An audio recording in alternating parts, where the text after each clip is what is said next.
Hey everybody, welcome back to 6.5 on the road. We are here at Computex 2024 in Taipei, joined by my good friend Olivier, and we are here with some exclusive coverage and content courtesy of our friends at Qualcomm and the new Snapdragon X Elite. And joining us today for this interview is good buddy of mine, Steve Long, SVP in the Devices Group at Lenovo. Steve, thanks for joining us. It's good to see you, and thanks for having me. Absolutely. Now, we've known each other for a long time. I know this is not your first experience in Taiwan, not your first Computex. I'm just kind of general overview, like what do you think about kind of the level of interest and excitement and kind of buzz around this year's show? Yeah, I've been coming to Taiwan for probably 23 years. I think one of the last times I might have been here, we might have been together, Yep. Mr. Shrout. But I feel like this one there's absolutely an enthusiasm around the opportunity in the heart of what I've called the heart, the lungs, the soul of the ecosystem, which is in Taiwan. There's an excitement. There's an excitement because of the possibilities of what everyone expects that AI is going to bring to actual use cases and applications and what people can do. And I think everyone in the industry is trying to own a little bit of that narrative. Yep. And get behind what we can actually do with it. But there's excitement, is what I'd say. Yeah. It's different than other times. I totally agree. Yeah.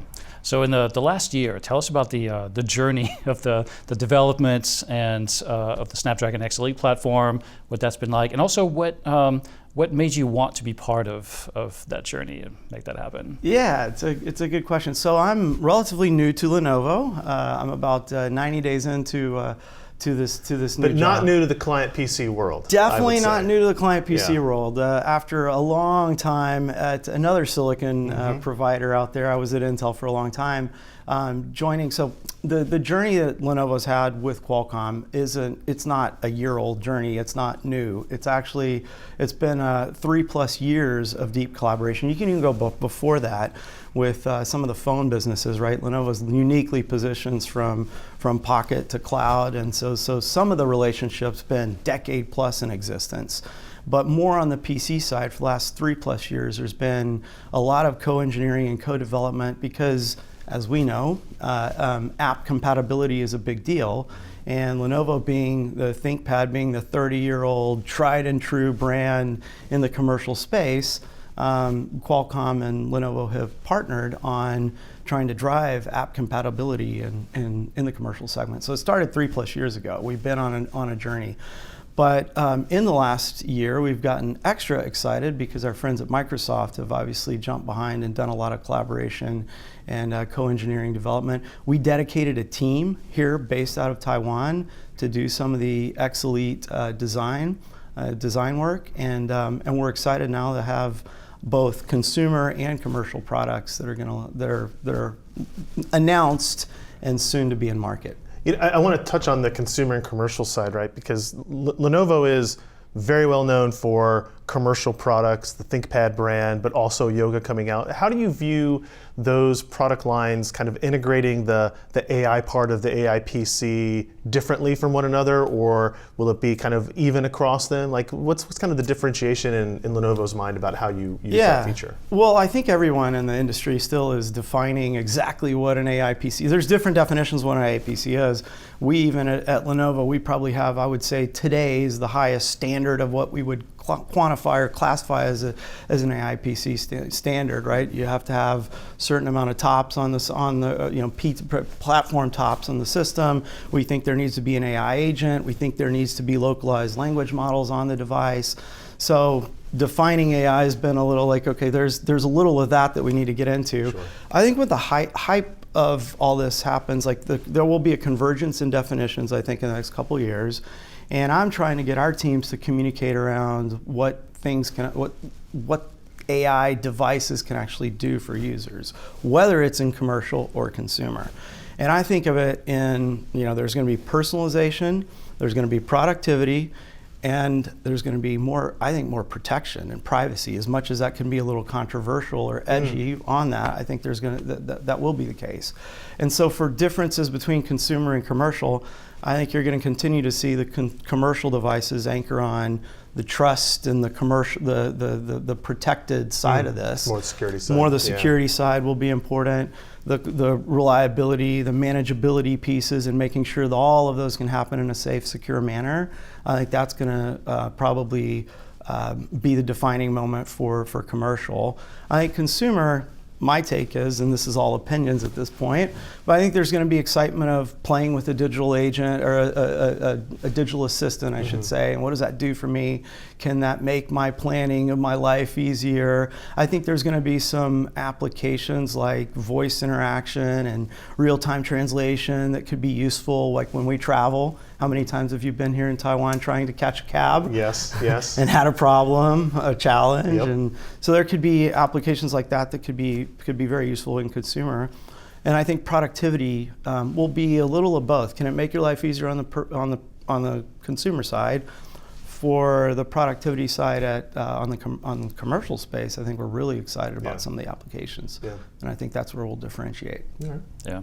So digging a little bit deeper into that, I'm going to put you on the spot a little bit. But Please thinking do. about ThinkPad and Yoga, what kinds of features and capabilities kind of stand out for you? And I guess it's a differentiation question, but it's also kind of like the tracks that ThinkPad and Yoga are on to try to differentiate themselves and make the most out of the platform. Yeah, well, so again, for 30 plus years, I think we're at 32 years, the ThinkPad has defined what the commercial PC is. 1 in every 3 PCs sold is Lenovo today. And 1 in every 3 PCs sold in the commercial space are Lenovo today and ThinkPad today. So I think we come at it from a power position already of differentiation. People know us for quality. They know us for reliability. You know, I was in our Yokohama labs in Japan where the ThinkPad was born, and there's over 200 tests that these products are put through. It's actually incredible. We make our own dust mites to replicate, seriously, dust mites in certain parts of the world. That's how crazy the reliability and the quality that goes into it is. But I think the differentiation really is also going to come from on-device, how we can create experiences which are unique and different by our work with ISVs, which Lenovo has, it's interesting because you see silicon providers talk about 100 plus ISVs that they work with. They're working with the ISVs and helping, but they don't come to life until a Lenovo gets in the middle of that. And that's where our relationships are going to differentiate. And then the other thing that Lenovo announced, and you saw on stage with Cristiano Luca talk about AI Now, which is our own digital assistant, which is on device, which will coexist with some of the Copilot features and actually augment one another. But we see some of that as differentiation, which is unique to Lenovo right now. And we think that that's going to give us an advantage, both in consumer and commercial for that matter. I think the demos that Qualcomm showed, and they were a little bit more future-looking type theoretical interactions with the AI clients and agents yesterday was really compelling. And I think many consumers, when they see some of those demonstrations, will think that's some far-off future, and I think it's going to be much closer. I think it's now. I think it's now, and I think the other thing that happens with some of these, it's now, I should say, it's possible now. Yeah. I think like everything, the hardware gets there, software will catch up to what the hardware capabilities are.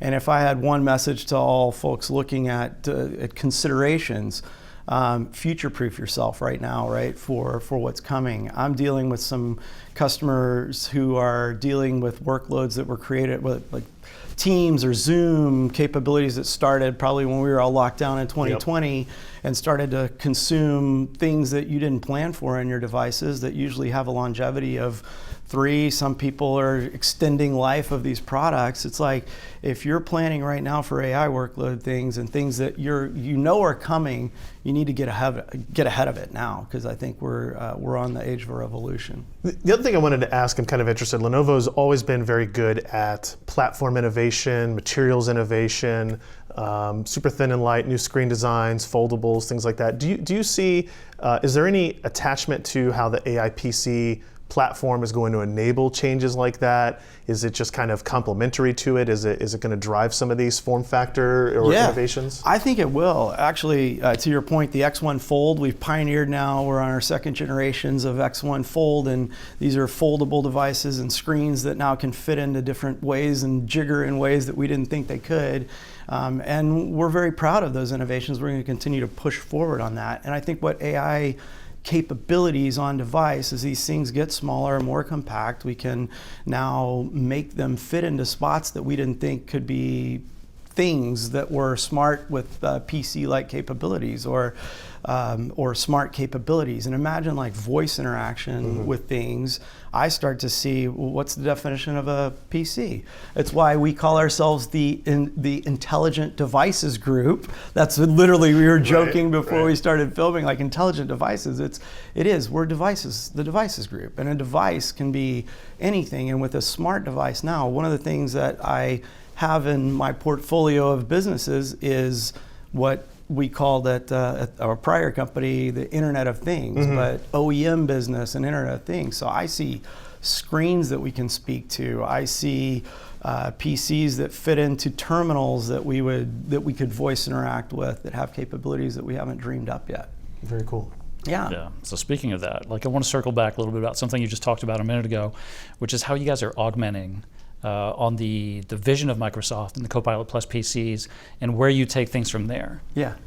Yeah, so again, Microsoft is I think the Copilot and Copilot Plus features are going to be game changing. We're excited about that. We have been, I just came out of a conversation with our partners at Microsoft, and Lenovo is a couple years ahead in terms of working with them and embedding some of the security features that they are proud about that sit underneath at a hardware layer. That's a big multiple words there. Hardware layer that integrate with our ThinkShield, some of our ThinkShield protection, and we've embraced in that. So we'll differentiate on security, but I also think what we'll do with Microsoft is in embedding again some of the telemetry that we get from our AI Now capabilities into Copilot. And we're talking about partnering with them on how we can participate in activation, since our footprint in enterprise is second to none in the industry. So there's opportunities for us we're on a service-led transformation at Lenovo. That was one of the things I've been most impressed with at this company, is organically they've created a service business. We have created a service business. And that's exactly what Copilot is trying to aim to enable, and we'll participate in that revenue with Microsoft.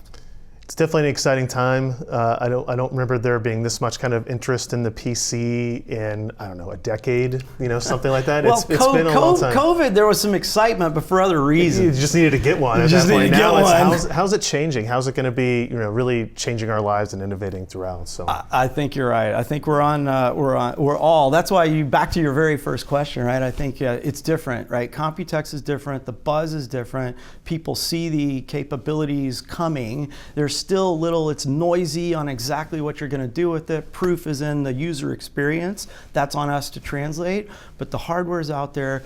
The devices that we're going to be enabling, the capabilities of better performance, a lower latency, with some of the NPU capabilities that are behind the scenes that frankly the user doesn't care about, but they will care about when they see what they can do with it. And that's what's exciting and very cool. Why we're here.